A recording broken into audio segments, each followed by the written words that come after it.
High, আমি অঙ্কিতা। আমরা first time বাসে করে মন্দারমণি যাব রায়পুর ক্রুসারের সাথে।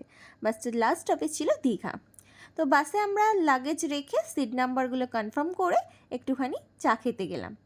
তারপরেই কিন্তু সবাই মিলে এবার বাসে উঠে পড়বো, কারণ বাস ছাড়ার টাইম হয়ে এসেছিলো। আর আমাদের একটু সিটটা পেছনের দিকেই ছিল। তো এই বাসের না অনেকগুলো ফেসিলিটি আছে। এই যে দেখতে বায়ো টয়লেট আছে, সঙ্গে কিন্তু এখানে ঠান্ডা জল, গরম জল সব কিছুরই ব্যবস্থা আছে। আর এই ছিল টয়লেটটা। তারপরেই আমরা কিন্তু যে যে সিটে বসে পড়েছিলাম, আর বাসও চলতে শুরু করলো। এই যে দেখুন, বাস কিন্তু চলতে শুরু করে দিয়েছে। আর আমরা ধর্মতলা থেকে বাসে উঠেছিলাম। তারপরে বাস চলার কিছুক্ষণের মধ্যেই কিন্তু আমাদের সবার কাছে একটা করে জলের বোতল ওনারা দিয়ে দিয়েছিলেন। আর এই বাসে কিন্তু আর একটাও সুবিধা আছে, সেটা হচ্ছে মেনু কার্ড আছে। মানে ছোটো ছোটো স্ন্যাক্স জাতীয় খাবারগুলো কিন্তু আপনারা এখানে ইজিলি পারচেস করতে পারবেন। তারপরে বাস একদম গিয়ে থামলো কোলাঘাটে। সেখান থেকে ব্রেকফাস্ট সেরে আবার আমরা মন্দারমণির উদ্দেশ্যে রওনা দিলাম। নেক্সট পার্টে মন্দারমণিতে গিয়ে দেখা হচ্ছে।